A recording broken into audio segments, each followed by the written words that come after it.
Shalom, selamat pagi Bapak Ibu Saudara-saudara yang dikasihi oleh Tuhan Yesus Kristus. Jumpa kembali bersama saya Pendeta Eka di dalam renungan firman Tuhan pada hari ini, hari Kamis 11 November 2021. Sukacita dan damai sejahtera dari Tuhan Yesus Kristus kiranya menyertai kita sekalian yang pastinya mendatangkan kebahagiaan. Puji nama Tuhan. Sampai pada pembacaan kita hari ini, kitab Ester pasal yang kedua.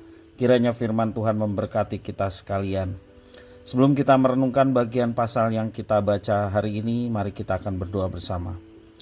Tuhan Allah Bapa di surga yang kami puja sembah di dalam nama Tuhan Yesus, kami sungguh bersyukur dan berterima kasih kepada Tuhan yang terus memelihara dan memberkati kami sampai pada pagi hari ini.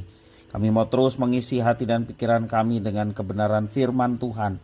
Kau yang mampukan untuk kami dapat mengerti, memahami apa yang Kau maksudkan. Kau juga menolong untuk kami dapat terapkan dalam hidup kami setiap hari.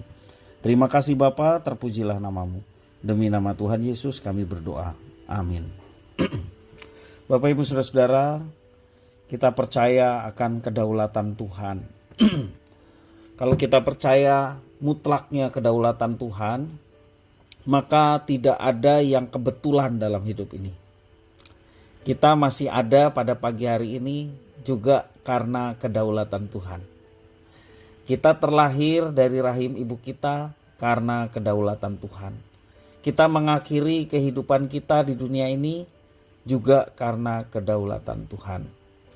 Segala sesuatu diatur oleh Tuhan untuk menggenapi rencananya. Itu yang mesti kita pikirkan dalam diri kita sebagai orang percaya. Walaupun seringkali akal budi kita melihat itu agak sulit, ya, kita sulit memahami mengapa rencana Tuhan seperti ini. Nah, Bapak Ibu Saudara-saudara yang kasih oleh Tuhan, tetapi kita juga mesti meyakini ketika kita masuk dalam rencananya, karena rencana Tuhan itu berdampak baik. Rencana Tuhan itu pada akhirnya akan menyatakan kebaikan dalam kehidupan orang percaya. Ya, jelas sekali ya firman Tuhan Roma 8 ayat 28. Ia turut bekerja dalam segala sesuatu untuk mendatangkan kebaikan. Itu dalam perjanjian baru. Dalam kitab Ester pasal yang kedua ini kita melihat bagaimana kedaulatan Allah dinyatakan dalam kehidupan bangsa buangan. Dalam hal ini kita belajar dari seorang Mordekai yang hidupnya taat kepada Tuhan. Ternyata ketaatan kepada Tuhan itu tidak menjadi sia-sia. Tuhan melihat ketaatan dan Tuhan akan menyatakan rencana bagi orang-orang yang taat dan semuanya itu berakhir pada kebaikan. Meskipun Raja Ahasveros, Raja Persia ya dalam kitab Ester ini, tiba-tiba dia mengenang peristiwa yang menimpa Ratu Wasti yang telah dia berhentikan sebagai ratu, ya. Namun hal itu tidak terjadi begitu saja.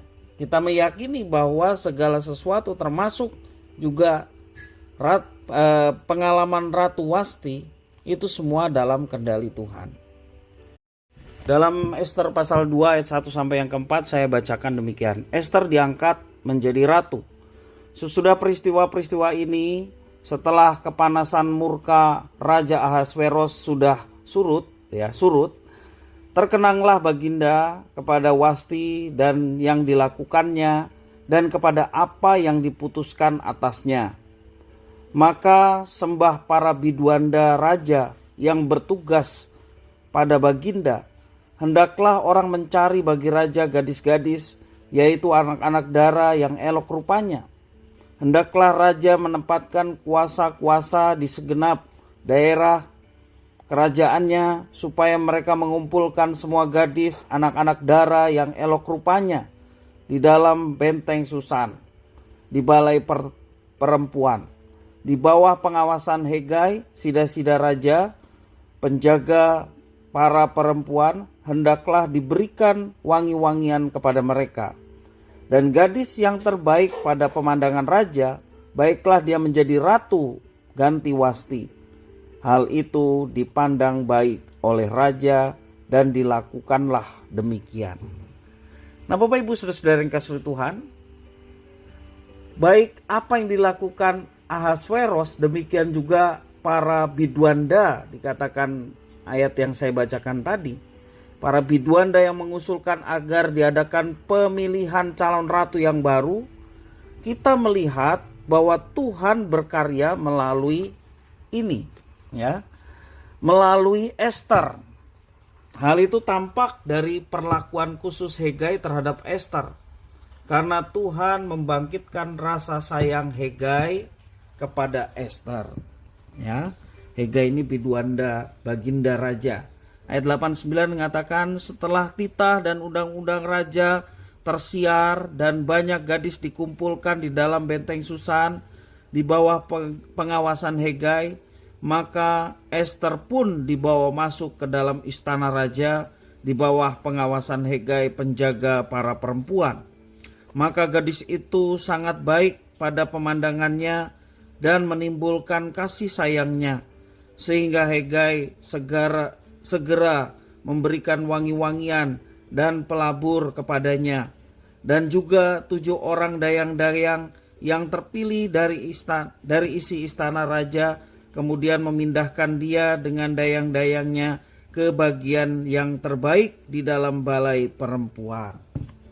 Jadi Bapak Ibu Saudara, termasuk Hegai menaruh kasih sayang pada Ester, itu juga dalam karya dan rencana Tuhan yang luar biasa.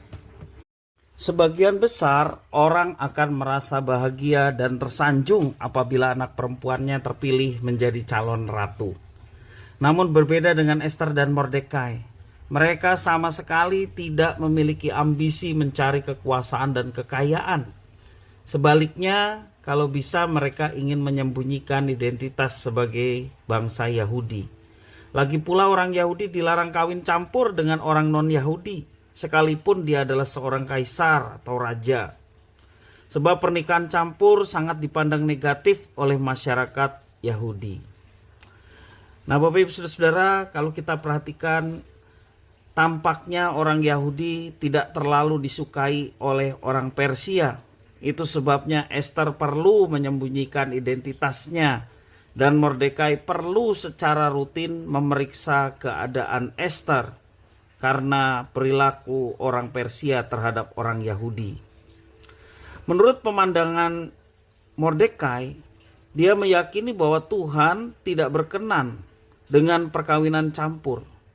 Tetapi penolakan terhadap titah raja akan beresiko sangat besar apabila dengan statusnya sebagai bangsa buangan mereka tidak menuruti titah raja.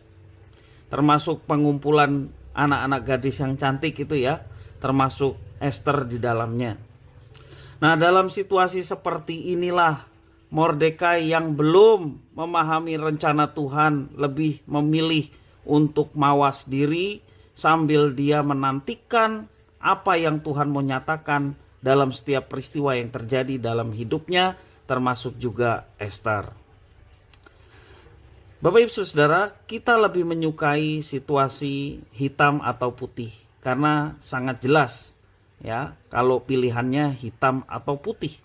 Kontras, mana yang baik, mana yang buruk, itu sangat lebih mudah untuk memilih. Ya. Dan juga kita mengambil sebuah keputusan. Sedangkan situasi abu-abu, dibutuhkan kesabaran, dibutuhkan ketelitian, agar langkah yang diambil tidak gegabah, tidak salah, yang akhirnya berdampak buruk karena kita gegabah mengambil keputusan.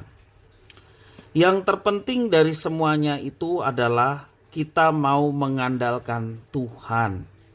Sama seperti Mordekai, demikian juga Ester mengandalkan Tuhan dan percaya bahwa segala sesuatu berada di dalam kedaulatan Tuhan.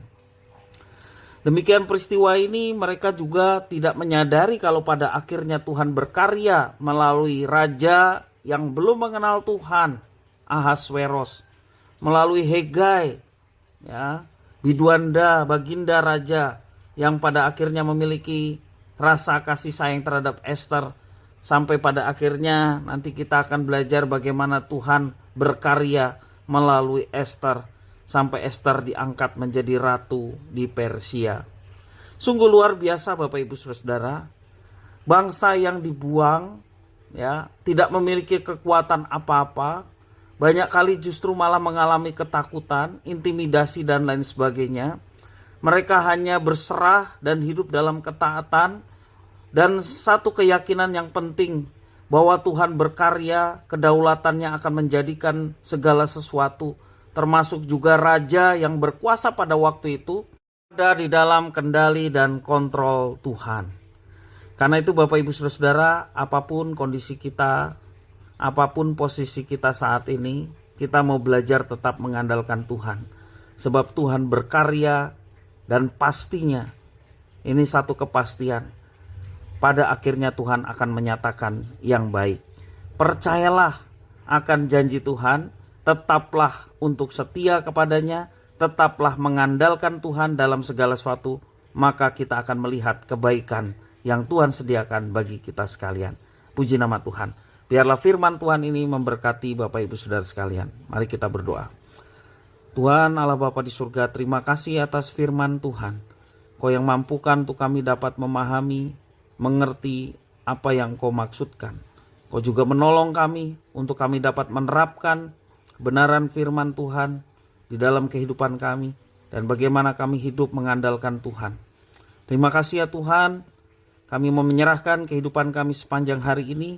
Biarlah firman Tuhan yang boleh kami renungkan, kami dapat genapi dalam kehidupan kami, sehingga nama Tuhan dipermuliakan dan hidup kami pun boleh mengalami berkat-berkat Tuhan. Terima kasih ya Tuhan, inilah doa, permohonan, ucapan syukur kami. Semuanya kami naikkan di dalam satu nama, Tuhan Yesus Kristus, Tuhan kekasih jiwa kami. Haleluya. Amin.